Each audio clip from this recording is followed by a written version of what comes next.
Hello. Today we're going to talk about the meaning of life, and we're going to do this in the context of a mathematical model of reality.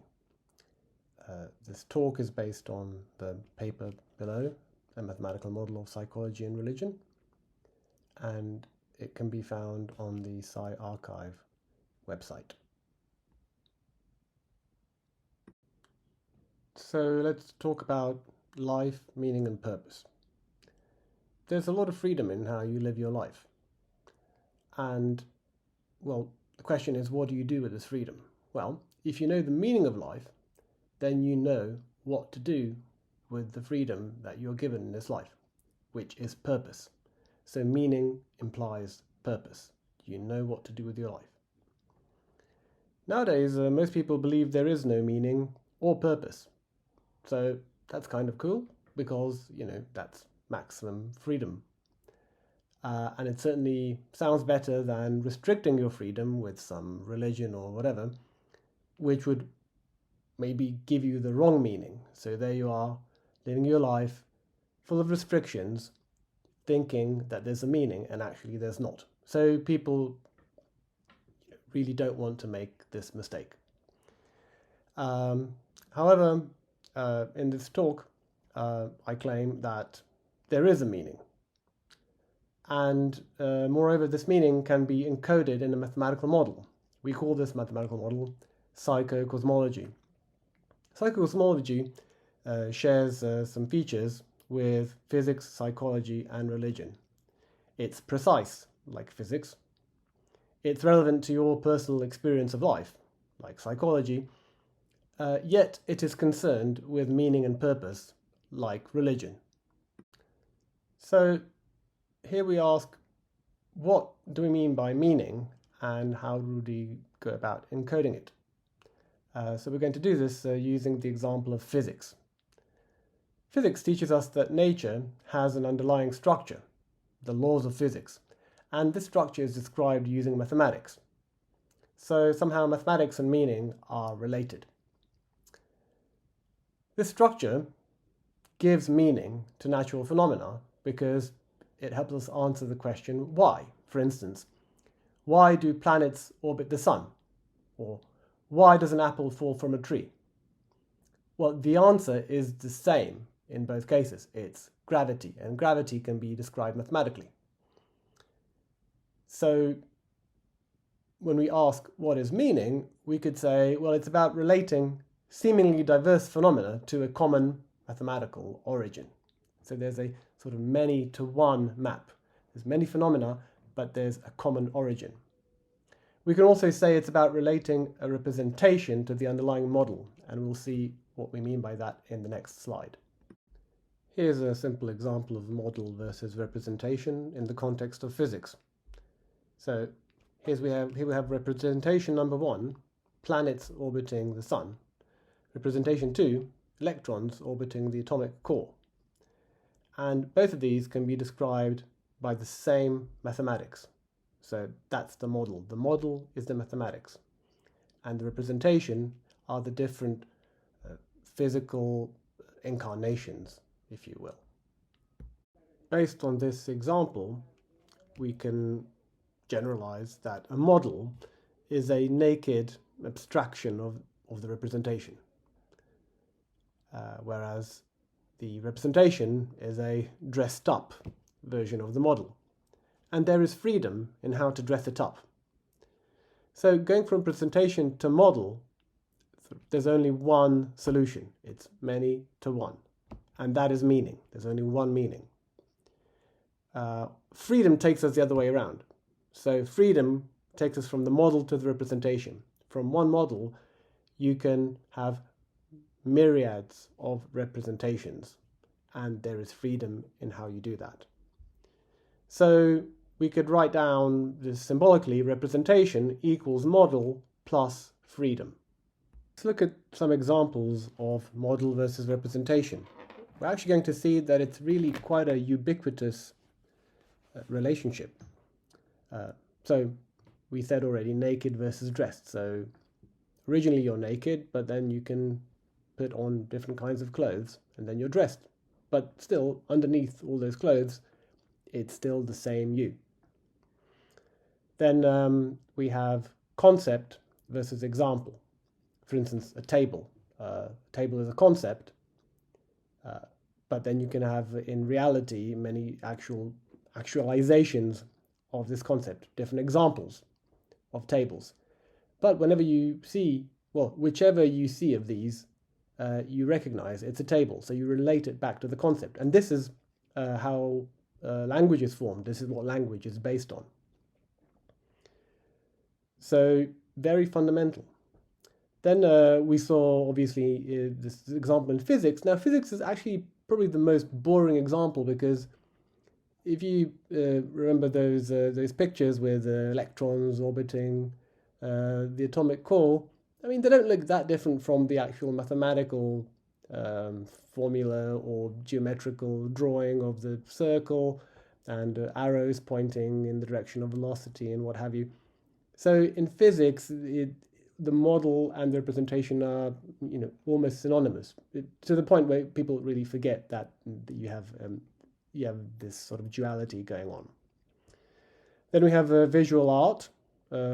Obviously, you can when you draw something, it's a representation of the actual thing. And people have gotten more creative in the past centuries. Before, they were really trying to be as faithful as possible, and once they've mastered that, they realize that it's kind of nice to actually let yourself be very creative about it. Then in poetry, well, poetry is the language of poetry is metaphor. So in poetry, you don't want to give the actual meaning away. You want to dress it up. You want to dress it up as a metaphor. So it looks like you're saying something else, but then underneath there's a sort of a meaning which is hidden, and people find it very interesting to try to guess what the meaning is. So you see, this is happening over and over again. There's so many examples of model versus representation. This is really ubiquitous, and you have to ask yourself why. For instance, dreams. Why does your unconscious not simply tell you explicitly what it wants to tell you, but it always does it in really weird metaphorical ways? Why do you have to interpret dreams? Why does it not give out the information sort of straight? And also religion, the language of religion has always been metaphorical. It's very difficult to, again, give the model out explicitly until now. So that's what we're going to do, actually. So seeing all these examples, we really have to ask, is life somehow a representation of something, of some underlying model? That's really where we're heading with this. So let's talk about life. Here by life, we mean the raw experience of being alive. In fact, we're going to use a very precise term for this: experiential reality. Experiential reality is like a GoPro movie of all your experiences, or a really long dream. So it's literally sort of a succession of images, sounds, sensations, emotions, feelings.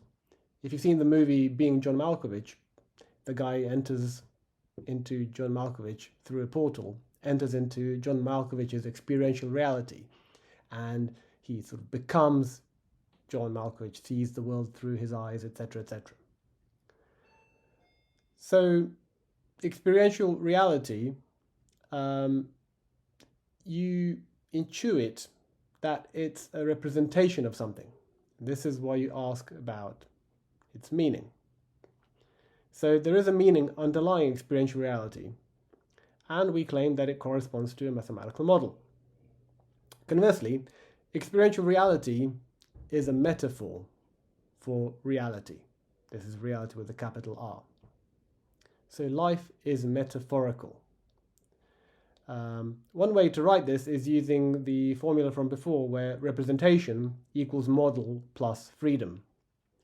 So experiential reality is a representation of reality. which is a model. And the freedom, we give it a name, we call it gratuitous experience. So gratuitous means, well, strictly speaking, unnecessary, yet you get it as a sort of bonus. So something to take delight in, something to make things a bit more fun and lighthearted. So I don't think anyone really believes that experiential reality is just gratuitous experience. It's not, nobody lives their life as if it was a complete sort of random junk. Also, well, but can we say that experiential reality is reality? What you see is what you get? It's just really way, way too rich to be reality itself. Just too much redundancy. We can represent this with a picture. So here we have on the left-hand side the correct reading of experiential reality. At its core, there is reality, naked reality, which is dressed in gratuitous experience. That's the correct reading. There's also a literal reading of experiential reality, like it is what it is, what you see is what you get. That's the literal reading. And science in particular carves out a little piece of that experiential reality which it is able to explain, and somehow believes that it will be able to explain the other parts, but it won't be able to do so because it's too literal. So the correct reading requires intelligence capable of interpreting metaphor. You cannot be literal about it. You need to read between the lines. That's what intelligence means. Interlegere, I don't know, in Latin, it means reading in between. That's what it takes to not miss the meaning of reality and of life. After this preparation, we can now talk about the main topic of this talk, which is psycho-cosmology, our mathematical model of reality. It's very important to understand that psycho-cosmology does not deal with natural phenomena like physics does, because natural phenomena pertain to a literal reading of experiential reality, and that's not what we want to do. Rather, psycho-cosmology is related to psychology, in the sense that it's pertinent to your experience of life. And it's also related to religion. What we show is that the major world religions are all valid, and they point to different aspects of reality using usually metaphorical language. And here in psycho-cosmology, we have a model which unifies all this. So unifies religions and relates them to psychology, thus bridging the gap between psychology and religion. As a mathematical model, it automatically provides meaning. And from that meaning comes purpose, because the model clearly states what the goal of life is. There is a goal to achieve in this transitory life experience, and this goal is called realization. It can also be called enlightenment or entering God's kingdom, if you want to use various religious language. We use the word realization. In fact, what we have is two complementary and, in some sense, equivalent models of reality. A classical model and a quantum model. They're called classical and quantum just because they use the language of classical and quantum physics, but it has nothing to do with physics. It uses the mathematics from physics. So the classical model takes a relative perspective, so from the point of view of the individual, and is thus relatable to experiential reality. The quantum model takes a more absolute perspective, gives the big picture, and in particular elucidates this purpose of realization. However, because it's absolute in nature, it doesn't necessarily easily correspond to experiential reality. Before going into the details of the model, let's take a step back and see, okay, why should you accept something like this? And so we need to go over the premises of the model, because if you don't agree with the premises, then there's no point in carrying on.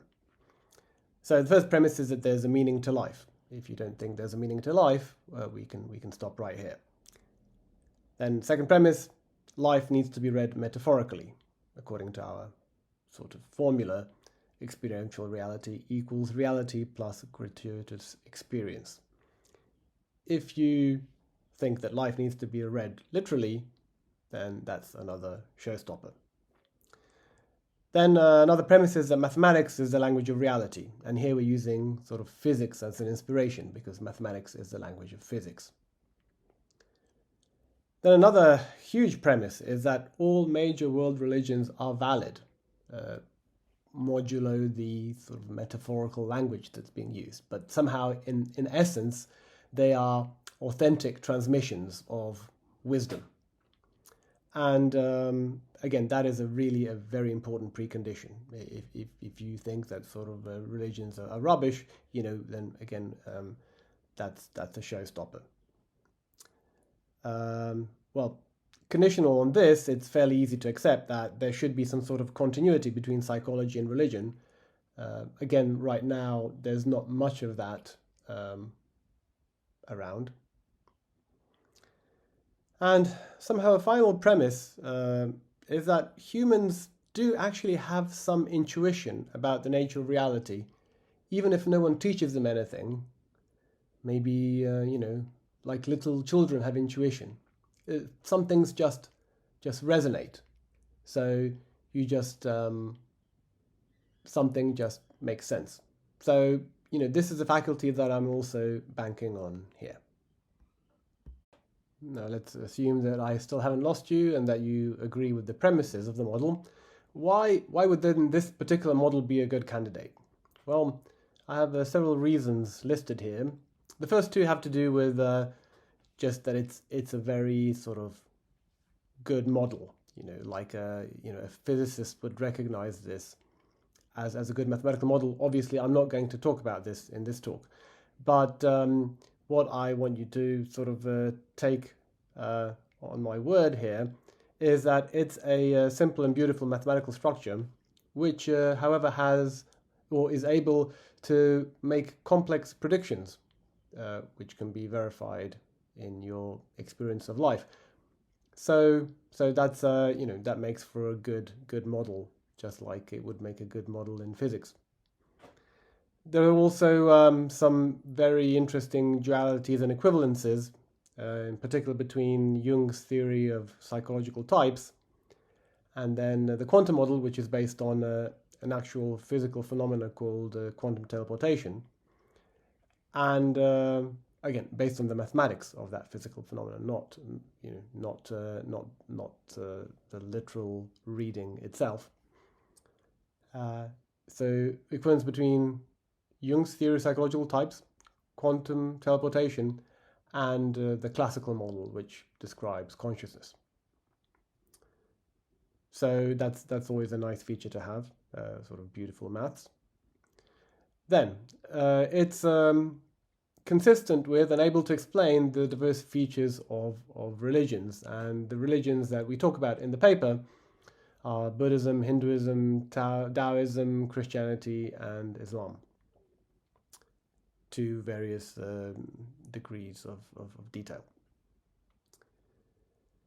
Now, the model is also consistent with natural metaphors. If you look at the world, our planet, the universe, it has certain features, and those features are sort of show up in the model. So that's also sort of a good sign, because obviously the world we live in should again be a metaphor for reality. So it should be in particular a metaphor for this model. And finally, it explains the working of the psyche. And I don't think anyone's achieved this in psychology so far. And it's because in order to explain the workings of the psyche, you really need to go deep, and you need to relate it to spirituality. Carl Jung understood this. So you really need to go all the way in order to describe sort of the superficial aspects of life. The model.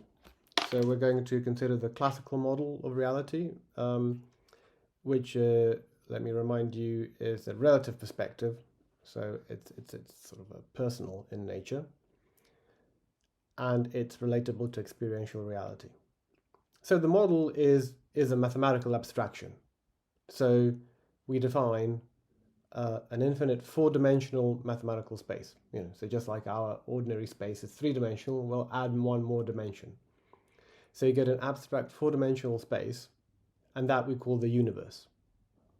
Now, in that space, there's some structure. There's something we'll call a dual universe, which is something like a sphere, which is divided into two parts, the self and the world, which meet at the psyche. Then there's also the center of the universe, the center of the sphere. There are parts called self-soul, world soul. There's an uncreated universe. So there's this structure sort of divides the universe up into sort of special locations. We're going to go into this in a second, but I just want to say that there is a structure, there's a geometrical structure. Not only is this space somehow annotated, but it also has a content. This content is a you could think of it as a moving fluid called consciousness. Again, fluid in an abstract sense. There's just some sort of flow in there, and which corresponds to consciousness. Now, so this is all sort of mathematical abstraction. How does this even begin to relate to your experiential reality? Well, it comes through a sort of process of observation. So the universe is being observed, or kind of filmed, if you will. So imagine that you have now this sort of big sort of 4D camera, which can focus on a particular part of the universe. In fact, we call this camera, quote unquote, focus. And it frames the universe and the consciousness flow within it. Now, this focus can be wide or narrow. So here in this sort of a figure here, we're trying to sort of represent roughly some sort of flow of consciousness in the universe. And you have examples of a wide focus and a narrow focus. And you can also imagine that that the focus is moving around. So if the focus is very wide, you don't have to move very much in order to contain the flow. If the focus is very narrow, and let's say you don't have to move with the flow, but if you do, then you have to move pretty fast. And you kind of, everything is changing, and you sort of don't really understand what's going on necessarily. So the wider the focus, the more you see, the big picture, so to speak. So focus has a position. Where is it centered right now? How wide is it? That's the scope, and the velocity. Which direction is it moving right now? In.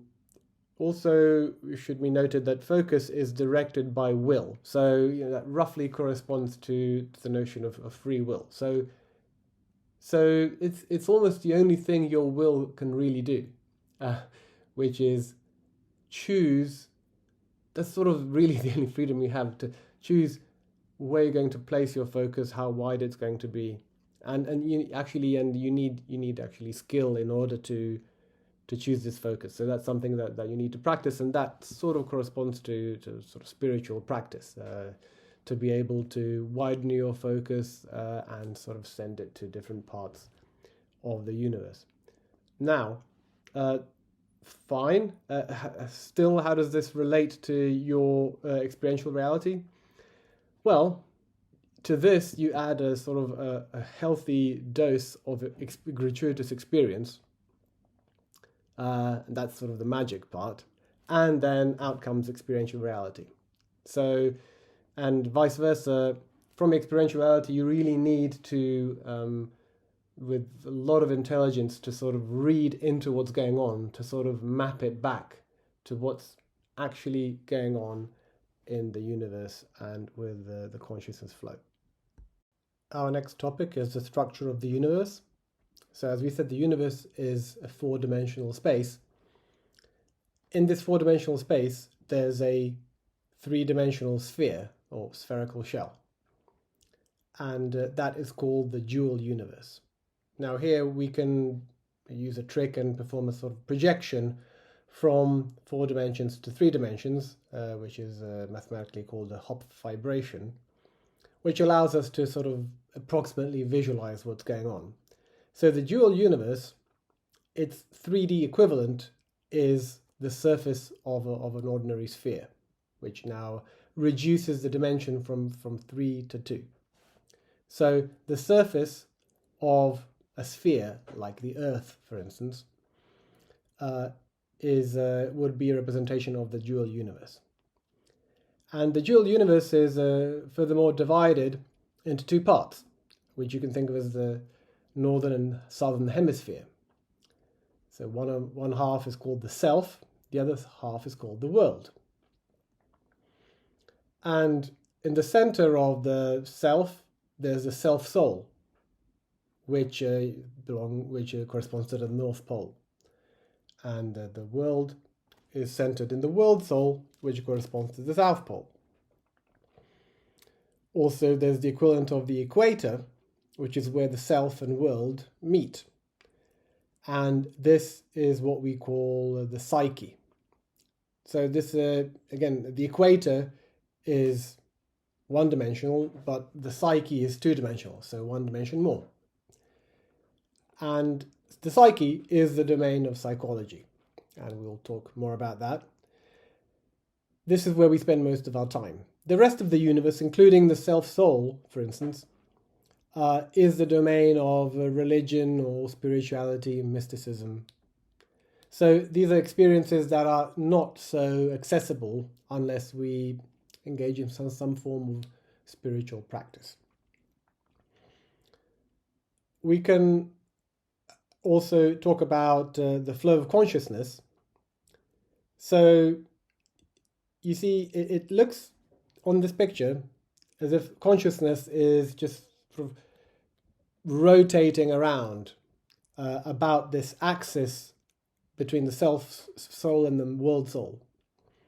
So this axis we call the source. The source goes through the center of the universe. And in this picture, it looks like there's only one such axis, that there's only one source, but actually there's 2. There's a self-source and the world source. The self-source connects the the center of the universe, which is the center also of this sphere in this case, to the self-soul. So that's the self-source, and the world source connects the center to the world soul. Now here, in this, because we're lacking one dimension, it looks like these are part of the same source, but actually there's 2 orthogonal sources, the self-source and the world source. And these sources, I said, are the sources of rotational motion. So by the time this vortex comes to the surface, and particularly to the psyche, you get a nice smooth flow.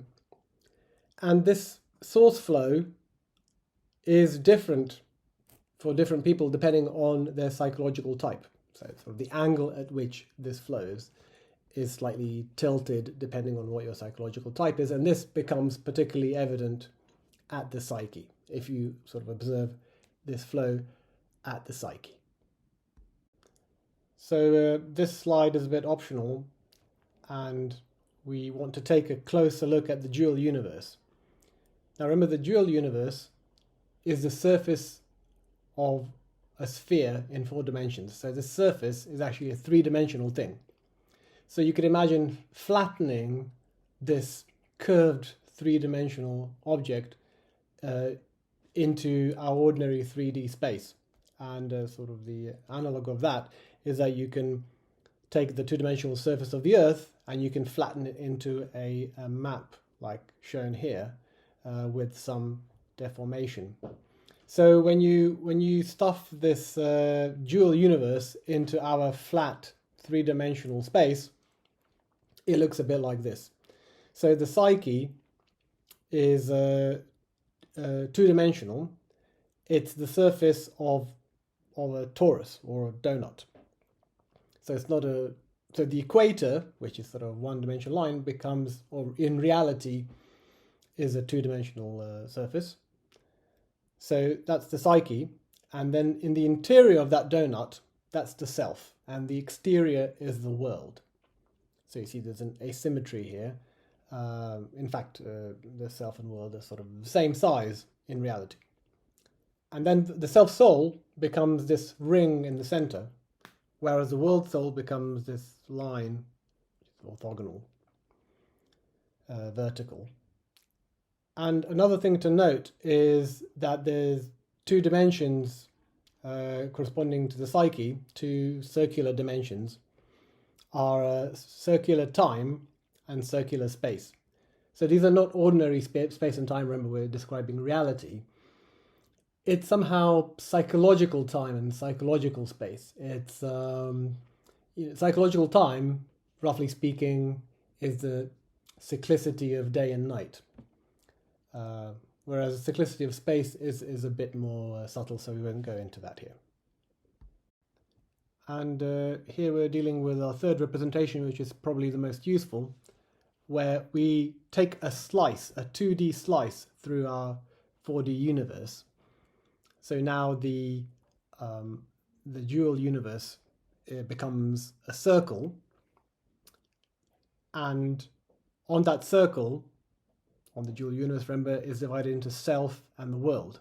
Now here you see 2 copies of the self and 2 copies of the world, and they intersect in the psyche, which is now there's 4 copies of the psyche, also 2 copies of the self-soul, 2 copies of the world soul. Why this? Well, if you imagine taking a ring and projecting it onto a plane, basically where it intersects, you see 2 points. So you lose 1 dimension, you go from 1 dimension to 0 dimension to a point, but then you get 2 of those. And the psyche, because it's 2-dimensional and becomes 0-dimensional, it loses 2 dimensions, so it sort of gets 4 copies. Now, what else can we see? So here we can clearly see the center of the universe. You can also clearly see the self-source and the world source, which connect the souls to the center. And you see here that they're actually orthogonal. They form a kind of cross. And this cross literally corresponds to the cross of Christianity. So that's sort of pretty powerful. We also have a name for the interior. So basically, the surface or the circle is the dual universe. Then obviously the rest of the universe is the non-dual universe. And there's an interior and exterior part. The interior part is called the created non-dual universe, whereas the exterior is called the uncreated non-dual universe, or just simply uncreated universe. And here we have 2 more dimensions. So remember, we spoke of psychological time, psychological space, and now here we talk of the creation dimension, which is this radial dimension, and the evolution dimension, which takes you from the self-soul via the psyche to the world soul. After having outlined the structure of the universe, now let's see what's going on inside this universe. So we said that the universe is observed, that there's this sort of invisible camera called the focus, which kind of films what's going on and translates it through gratuitous experience into our experiential reality. Now, the universe is not just observed, but it's also inhabited. And it's inhabited by the microsource. So remember, the source is centered at the center of the universe, and it corresponds to two vortices, the world source and the self source, which we now see are orthogonal to each other. And this creates a kind of a joint flow in 4 dimensions. Well, you can imagine that there's a little piece of that source that broke off from the center and took on a kind of existence of its own. That's the microsource. And this microsource is now traveling across the universe. In a sense, you are the microsource. Now, you are many things, and our identity is really quite complex, but a big part of that identity is the microsource. So the microsource started off at the center, and then it traveled first to the self-soul, just below the surface, just below the dual universe, and then it traveled in the evolution direction towards the psyche, and finally it's supposed to continue that journey and reach the world soul.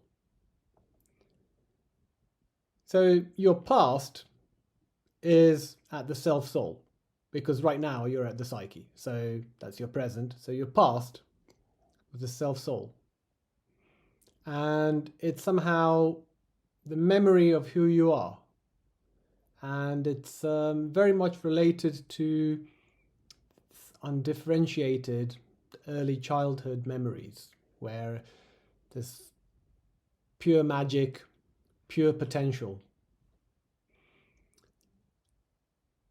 And then, right now, you're at the psyche, and at the psyche we have this challenging task of differentiation and alignment. It's as if in order to continue this journey, you need to somehow pass through the needle's eye. So you need to have precision, you need to know exactly what's going on. And that's our task here, and this is why we need to also understand the meaning and purpose of life. And in a sense, again, your future in this sort of, in the sense of this evolution dimension, is at the world soul. When you reach that, that is what we call realization. That is the purpose of life. You could call that enlightenment using Buddhist language, or in Christianity they would call this entering God's kingdom after death. So clearly, once you leave the psyche, once the microsource leaves the psyche, you're no longer alive in sort of the usual sense of the word. But obviously consciousness, your awareness still exists, your experience still carries on. Now, most of the time in most lives, we fail. we fail to pass through this needle's eye, and we have to retrace our steps and go back to one. And that's called, and then you need to go, and then you need to repeat, and that repetition is called reincarnation. So, in a sense, the self-soul is very much your soul in sort of the usual sense of the word, colloquial sense of the word. In Christianity, this is also associated with Jesus Christ, or the Son of God.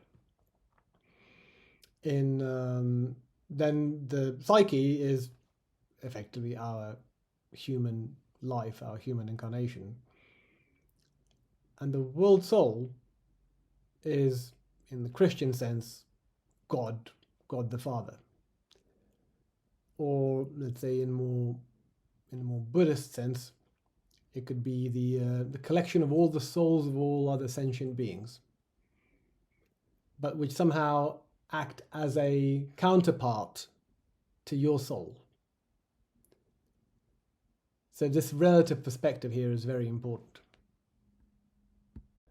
Remember we said earlier that the source flow, by the time it reaches the surface, and in particular the psyche, it becomes a nice smooth flow. So the psyche, which is two-dimensional, it sort of registers it as a smooth flow. However, now we also know that the microsource, which even though it's smaller, it is much closer to the psyche, a bit like the sun and the moon. The microsource is like the moon, and the source is like the sun. And they look, the sun and the moon, they look pretty much the same size, but that's why. So the microsource has just as much influence as the source itself, but it does so in the form of fast and small vortices, which sort of plague the smooth source flow. So these vortices are registered on the psyche, and they give this feeling of imperfection. Imperfection is intrinsic to life on the psyche. Now let's talk about the microsource attributes. So remember earlier on we introduced focus and will. Focus was that sort of camera that was focusing on different parts of the universe, and will was directing that camera. And we sort of spoke of them in a fairly impersonal way. However, in reality, these two are attributes of the microsource. Somehow they belong to the microsource. And we can see this because the focus follows the microsource around, typically. So most of the time, we focus on the psyche. And that is because the microsource is near the psyche. So the psyche is sort of the most interesting thing it can sort of direct its attention to. But of course, every now and then you can direct the focus to far out to other parts of the universe. But that's why these are sort of fairly rare events. So there we see that focus is attached to the microsource, and so is will. In a sense, microsource carries a lot of energy around because it's one big vortex. So and will is also related to energy and sort of directing energy. So that's why focus and will are attributes of the microsource, and in particular, the will not only has the capacity to move focus around, but it can also, to a certain extent, move the microsource around, rotate it around, and coordinate the movement of the microsource and focus. And as we will see, this capacity is often abused. Now, the microsource has an additional attribute called information. And information, you could also call it fate, destiny, what have you. So if you zoom into one of the two parts of the microsource, in particular called the world microsource, it looks like a two-dimensional disk. And every point on that disk is actually creator or a source of vortex in the remaining two dimensions, because remember there's 4 dimensions. So bottom line, each point on this disk creates a vortex. So it has a kind of a, quote, physical side to it, but there's also an informational side to it. It represents something. And you can see the disk is divided into 4 parts, and we've labeled them as weakness, strength, fortune, and misfortune. So these are different aspects of your destiny.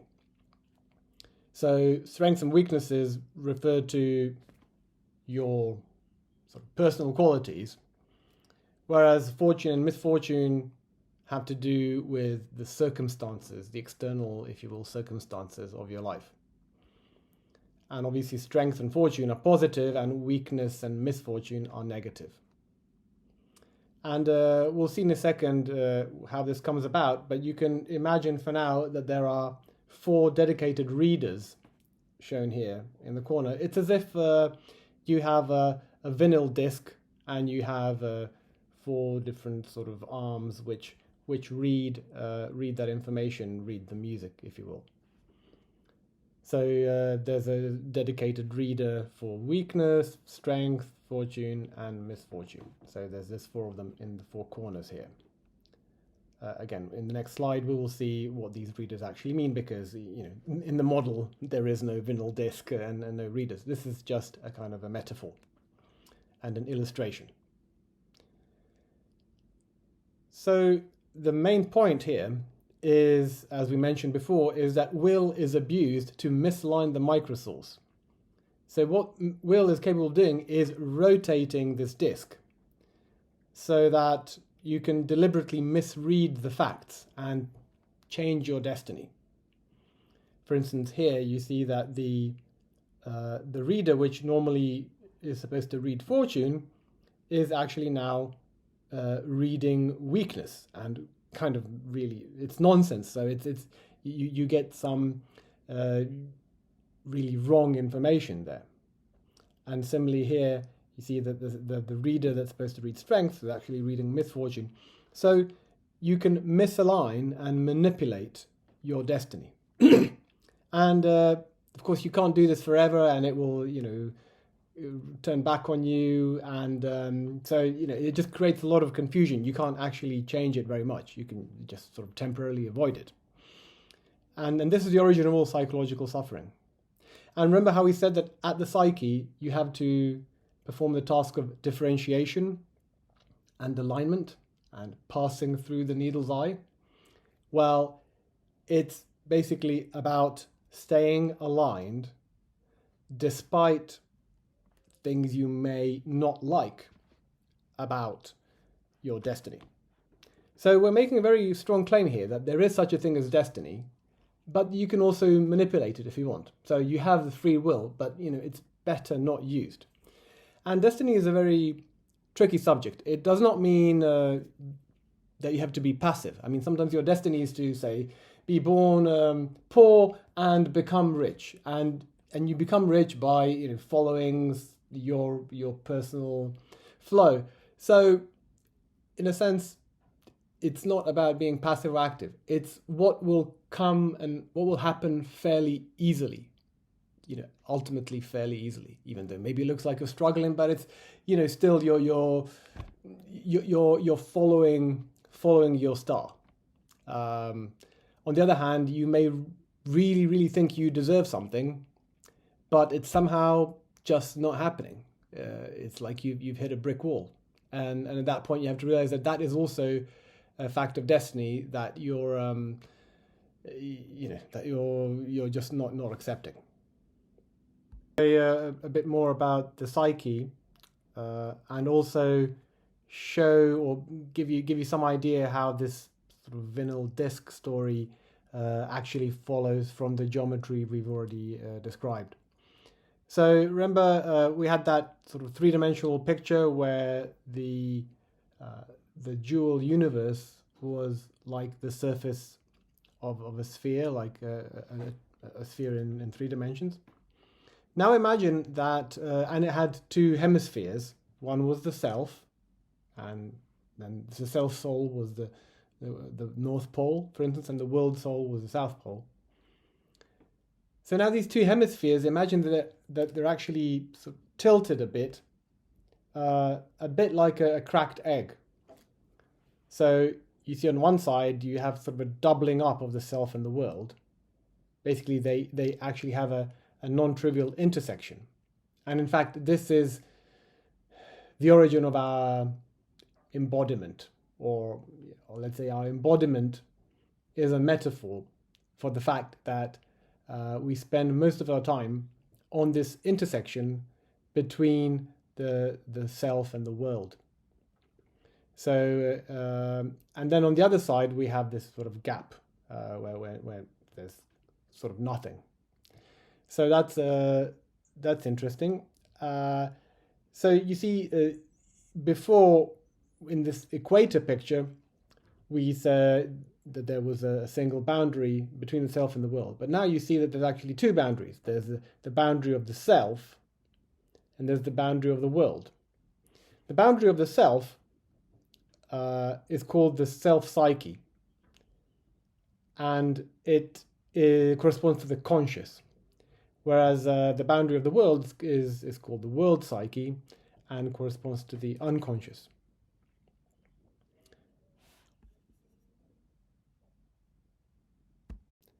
So we see that the psyche is actually an interweaving of the world psyche and the self-psyche. And you can flatten this picture out over here, so you see them woven here. This is sort of the self-psyche, and this here is the world psyche. And you should really bring this point back to here. You should connect them to recover this original picture.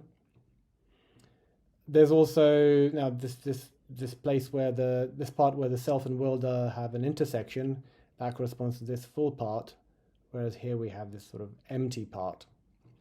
Now, one thing to note about this is that because of this interweaving, the psyche, or both this world psyche and self psyche, are sort of divided into two parts. This part here. And these two parts are related to the masculine feminine duality. So, which means in your sort of embodied part here, there's your conscious, and on the other side, there's the unconscious feminine or counter-sexual part of you. So, basically, if you're a male, then this here would correspond to what Jung calls the anima, but the unconscious anima, so the feminine part of a male, or the masculine part of a female, so the contrasexual part. Whereas, so here there's the personal conscious, but then here you have the conscious of the contrasexual part and the personal unconscious here. So that's how the interweaving works. And now this psyche here gets pierced by a vortex. And these readers, the four readers from the previous slide, are no other than the points at which this vortex intersects the psyche. And so here at this intersection, the message you get is, hi, I am your weakness, I'm your strength, and this is all the conscious part. And then in the unconscious, which corresponds to the exterior or your circumstances, you have, I'm your misfortune and I'm your fortune. We said that will manipulates information and thus creates misalignment, which in turn prevents realization, and at the same time creates a lot of suffering along the way. So it's good to enumerate various ways in which you create this imprisonment. And this is what the great Tibetan master Chogyam Trungpa called styles of imprisonment. And they're based on the 6 Buddhist realms of existence, which are the God, demigod, human, animal, hungry ghost, and hell realms. And you can think of them as psychological states, and the first 3 are called the higher realms, and the last 3 are called the lower realms. So these are different ways of misreading destiny. and what we're going to do here is relate them to our model. So first we have the God realm, which is characterized by self-absorption. And in terms of our model, it is focus, really focusing on your strengths, to the point where you don't see anything around you. In particular, you don't see your misfortune, which is right next door.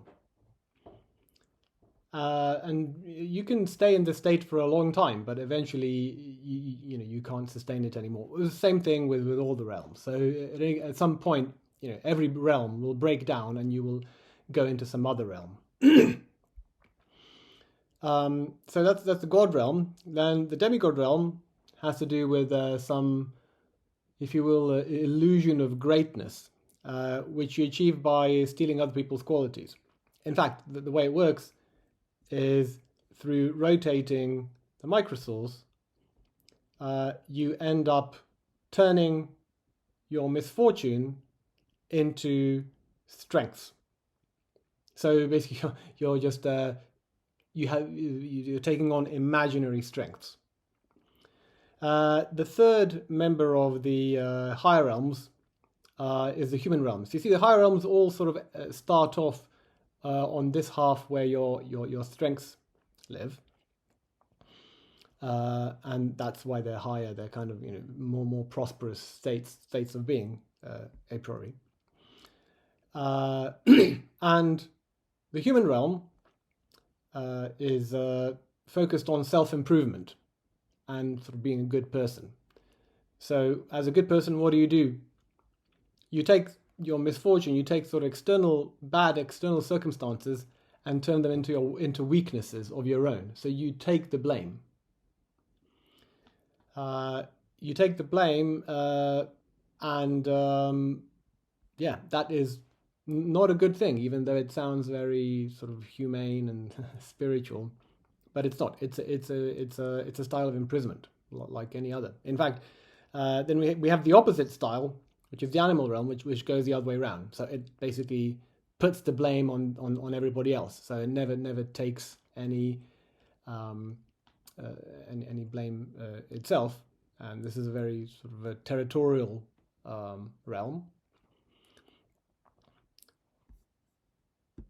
Next, in the lower realms, we have the hungry ghost realm, which has to do with addiction. And there, it's not, again, so much to do with rotation, but the focus encompasses your fortune, so sort of a positive external circumstances, and your weaknesses. So you're constantly looking outside, and you are addicted to sort of being outside of yourself. Let's say addiction to drugs is a particular example. But then you can't stay outside of yourself for very long, and then you fall back, and all you can see is your weaknesses. So you feel poor me, and you're miserable, and you're in this really bad state, and then you have to sort of escape from yourself again. So that's the hungry ghost realm. And finally, we have the hell realm, which is about self-destruction and destruction. And here you're adding insult to injury by taking on turning this external fortune or external positive circumstances, you turn them into your weaknesses. So your own weaknesses is not enough. Everything is so negative, and someone tries to help you, and you think that they hate you, and you hate them, and so it just you create this hell. So if in a sense, the hell realm is the opposite of the demigod realm. So there you have it. The different styles of imprisonment can be explained by our model. So we've seen that Will spends a great deal of energy fidgeting around, avoiding destiny, and you really have to ask, well, why does it do this? Why is it so hard to stay still, so to speak? And another question is, can we do something like this? Can we avoid this imprisonment? Well, one way to do this is to use focus for what it was intended, which is to also look at other parts of the universe. So you can avoid imprisonment by expanding focus. And as you do this, one of the first things you will see is your soul, the self-soul. And that sounds like a good thing, but actually it's not easy to face your soul. And here's the reason. So remember, you started your journey near your dual universe journey at the self-soul, and that was your first identity. And life was good back then when the Microsource was there at the self-soul. Even though everything was semi-manifested, so you didn't have this sort of a very explicit manifestation like you do at the psyche, but you were fully yourself, and you had these so to speak, dreams of realizing your potential in accord with your psychological types. And it was good while it was in this latent state. Then you actually come to the psyche, the intersection of the self and the world, and now you want to manifest your potential. And instead you find this grey compromise, encoded in the positive and negative facts of your destiny. And that's not at all what you imagined. You didn't imagine this really dull situation. So what we end up doing is cutting off the soul, selling your soul, if you will. You forget, you suppress your disappointment.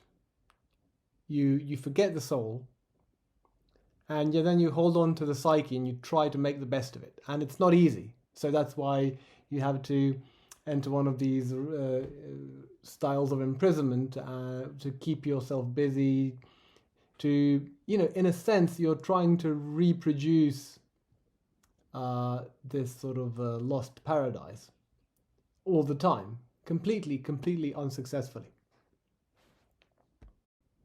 So there's only one right thing to do, which is to re-establish the connection with your soul. And it's a difficult path, and it's full of sorrow. But you need to hold this juxtaposition between the soul and its expectations and the facts of your destiny. This path is not just about sorrow. So we've seen how you need to connect to the self-soul and to its disappointment. At the same time, you need a witness to this suffering of the soul, to the disappointment. And that witness exists. It's the world soul. So once you've established the connection with your soul, you can further establish a soul-to-soul connection between your past, the self-soul, and your future, the world soul. Because remember, the final destination of the Microsource is the world soul. And we need to expand focus even further to sort of look towards that goal. So this leads us to the notion of prayer, especially in the Christian sense, which is that your soul, the self-soul, prays to the world soul to witness its suffering, and thus establishing this connection. And this happens even in non-religious contexts. Anytime someone is there for you, listens to you, empathizes with you, this person acts as the world soul for you. This could be a friend or analyst, it doesn't really matter, but whenever there's a soul-to-soul connection established between two human beings, there's automatically, this is, if you will, a metaphor, and this what happens in reality is that the self-soul connects to the world soul. This prayer is represented by the red dashed line. There's another kind of prayer represented by the blue dashed line, which is related to the radial creation dimension, as opposed to the sort of more superficial evolution dimension. Now, what is this blue line about? Well, it's about the source as the great ancestor of the Microsource. And the source has all the attributes that the Microsource does. That makes a lot of sense. So, and we know that the Microsource has will. So that means that the source also has will. The will of the source is again much, much bigger than the will of the Microsource. And the will of the source is to achieve realization. So, in a sense, a very, very powerful prayer is to connect to the will of the source. You invoke the will of the source to take over the will of the microsource. This is something particularly useful exactly when you are heavily, heavily imprisoned by the will of the microsource. And this will of microsource made tons of errors, and the will of the source can, like a parent that can fix all the mistakes of a small child, can come along and basically fix all the errors. So and that corresponds to realigning the microsource. And in fact, you can see the red prayer as a kind of preparation for the blue prayer. Because, well, how on earth are you going to get in touch with the will of the source? It's deep in the center of the universe. But you have sort of two leads, which is that the center of the universe is the intersection of the self-source and the world source. Remember, the self-source connects the center to the self-soul, and the world source connects the center to the world soul. Now, if you've already connected the self-soul and world soul, which are the endpoints of the self-source and the world source, you just follow these two lines towards the center. Basically, by approaching, so to speak, the self-soul and the world soul, you are getting closer and closer and closer to the center.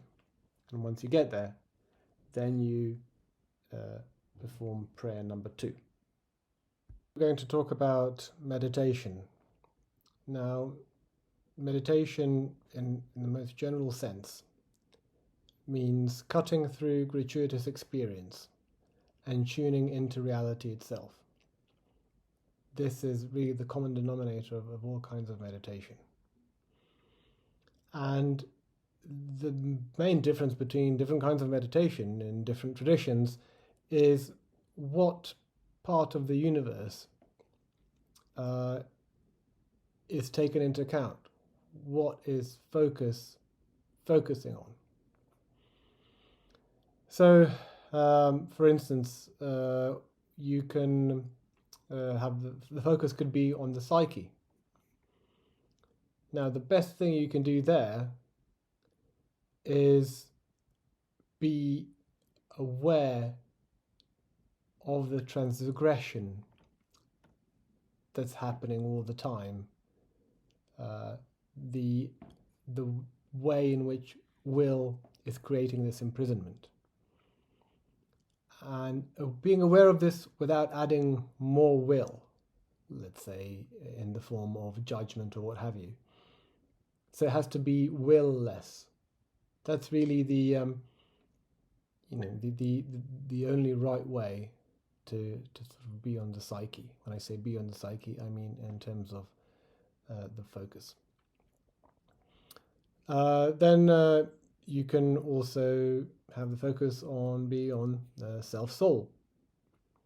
The self-soul, remember, is the source of your pure identity, which you say in Hinduism they call Atman.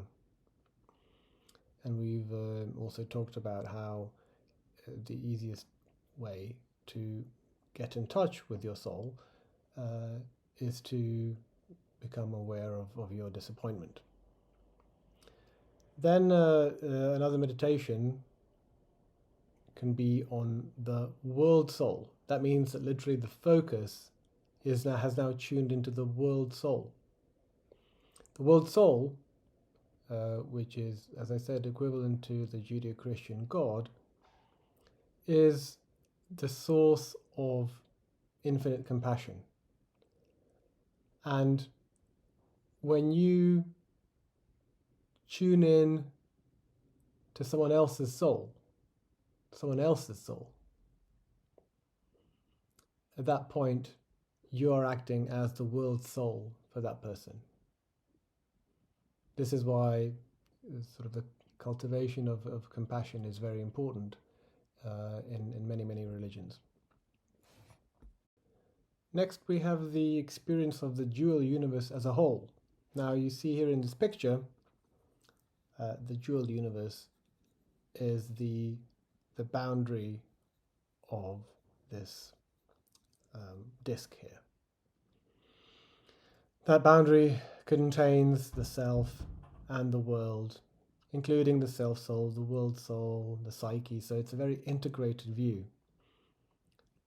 It's something that is very easily experienced through the practice of Taoism, for instance, because Taoism, through the natural metaphor of nature being like the world and sort of the human being the self, and through this integration, so through this metaphor, you can really feel this sense of seamlessness and harmony, like that the dual universe is seamless rather than sort of divided into these sort of different, maybe even conflicting pieces.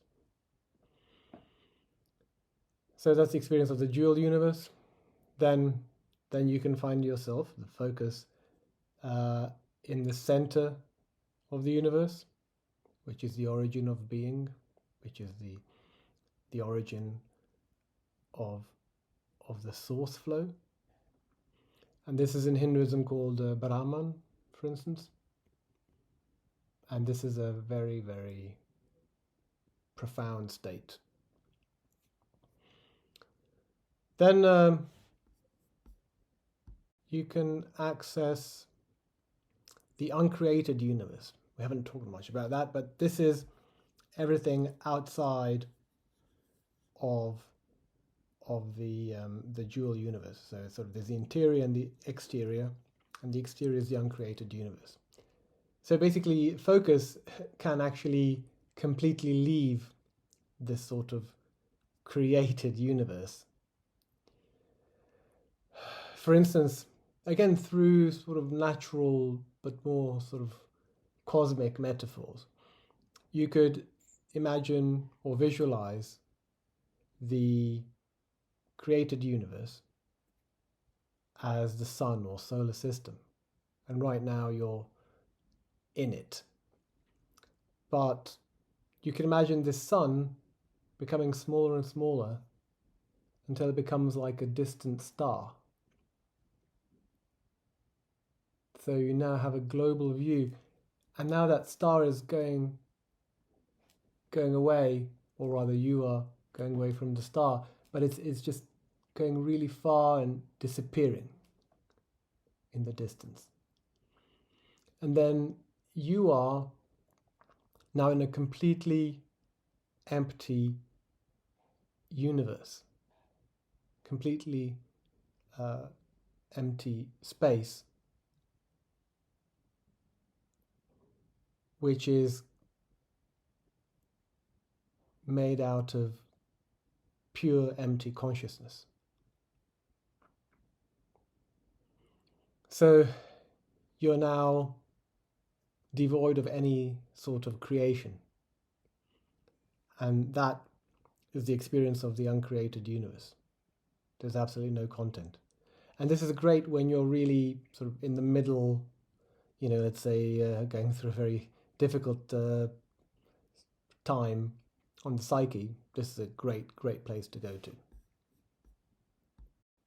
Now, once you've found yourself in this completely empty universe, you can bring back in the star, which is the source of creation. But now it's small and can, a small star in an infinite universe, it can easily be integrated. And now from this star, you have infinite light radiating from it and filling up the universe. Meditation along these lines can bring you into the experience of the full universe, which is, say, practiced in Dzogchen Buddhism, sort of a branch of Tibetan Buddhism. This is a very important meditation, very important focus where you're really encompassing the whole universe with like full infinity. And finally, we have the experience of the microsource.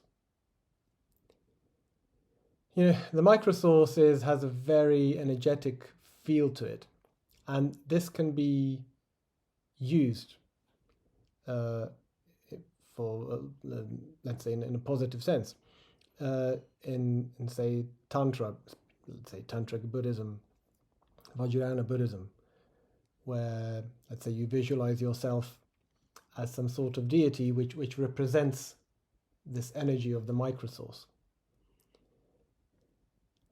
And it's very important that you understand that this is not your usual identity.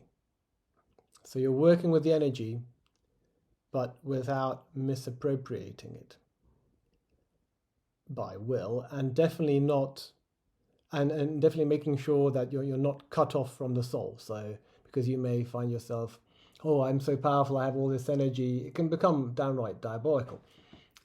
This is why Tantric Buddhism is sort of a very advanced practice. So you must not cut yourself off from the self-soul, from the world soul, from the rest of the universe. You really need to understand sort of the bigger picture here. So this was a really quick guided tour of the universe, of reality. And the take-home message here is that if you understand how things fit together, then you can go to your favorite spiritual tradition, favorite religion, and use their methods, which there are really plenty of, to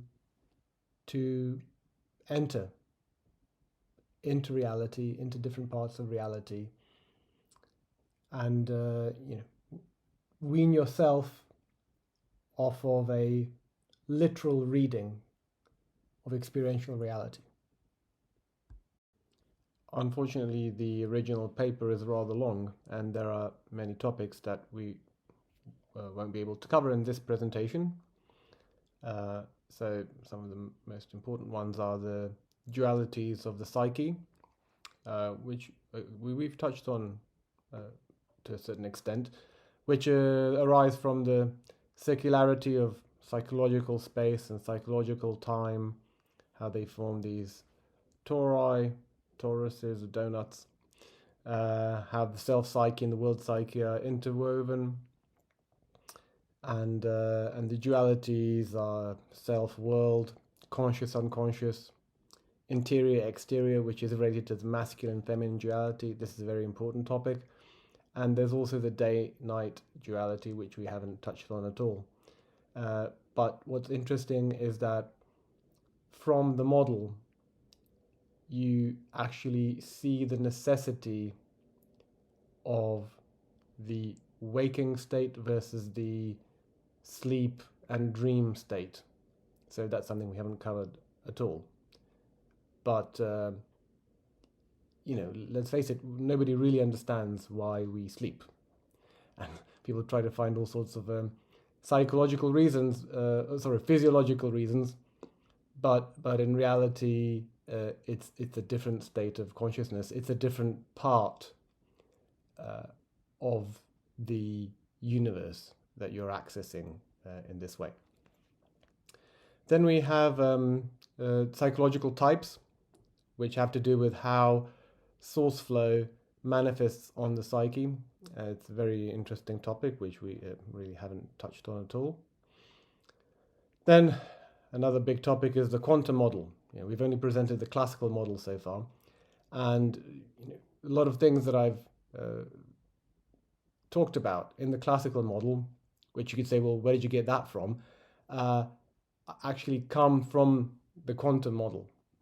So in particular, as a template, we use the mathematics of quantum teleportation, and from that you can deduce a lot. In particular, this classical myth that we've recounted here, where the Microsource journeys from the center of the universe through the self-soul, psyche, all the way to the world soul. These correspond to various stages of teleportation. So that's something I've sort of just presented here without any justification. Also in the quantum model, you see that the universe, there's a sort of a global view of the universe, where it's a quantum entangled state of all the selves of all beings. And this is in contrast to the division of the universe into a self and a world. So you see that the world is actually all the other selves. So self plus all other selves equals universe in the quantum view. And this very much brings to mind Hinduism and this idea that we're all connected, that we're all part of one big thing. Then another thing we've touched on a bit, but we go into much more detail in the paper, is the correspondence with the world religions. And of course, in the appendix of the paper, there's a lot of mathematical details that, again, are reserved for those who understand maths. Again, the paper is trying to present things without maths, but with lots of pictures. So for further reading, you see here, this is the paper again, a mathematical model of psychology and religion, and which you can find on this PsyArchive preprint server. And let's conclude here with a recap of the main take-home messages. Most important message: life has a meaning. There is a purpose to life. But in order to access it, you must separate reality from gratuitous experience. So you need to read your experiential reality in the correct way, in an intelligent way. Then all religions are right. Maybe they point to different aspects of reality or use different metaphors for the same aspect of reality, but they are all correct. And we see this because we've presented a mathematically precise way to speak of reality, which you could then relate to the various religions. So this mathematically precise way, this mathematical model, unifies all religions and also makes contact with psychology. Which brings us to the last point, that psychology can and should be placed in a wider spiritual context. And only then can you really start to understand psychology from first principles. And that first principle, in the case of our model, is the interplay between Microsource and the psyche, with a capital P.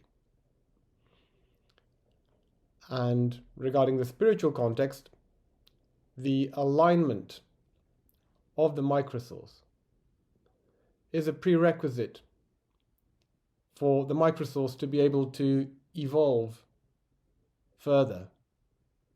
It started from the self-soul, it is now at the psyche, and in order to pass this difficult period in the psyche, this life, to pass on to the world soul, it needs to become aligned. And this is very much a psychological thing.